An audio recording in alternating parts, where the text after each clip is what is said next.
Hello everyone, स्वागत आहे तुमचं माझ्या छोट्याशा मिनी ब्लॉग मध्ये। काल ना उपवास होता, त्याच्यामुळे इडली वगैरे खाता आली नाही आणि आज संडे आहे, त्याच्यामुळे मी स्पेशली त्यांच्यासाठी इडली आणि डोसे बनवले।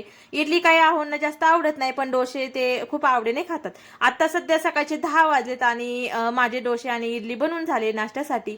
मायरा आणि उठलेले आहेत, पण दोघंही मोबाईल पाहत बसले। इथं मी चटणी पण बनवून घेतलेली। यावेळी माझी इडली जी आहे तर ती काही जास्त फुगली नाही, कारण तिला उडदाची डाळ जी होती तर ती कमी पडली आणि त्यातली त्यात मी त्याच्यामध्ये इनो वगैरे काही वापरत नाही। इथं नाश्ता करण्यासाठी घेतला आम्ही। मायराला गरम गरमच मी डोसे खाण्यासाठी दिले होते, त्याच्यामुळे तिची आता इथं थोडीशी नाटकं चालू झाली। संडे असल्यानंतर माझी सगळीच कामं खूप हळू होतात। आताशी आमचा 10 वाजता नाश्ता वगैरे झाला आणि इथून पुढे मग माझी घरातली जी काही कामं असतात तर ती मी उरकून घेत असते। आणि त्यातली त्यात संडे असला की मायराकडे लक्ष द्यायचं काम आव्हानचं असतं। मी काही जास्त तिच्याकडे लक्ष देत नाही।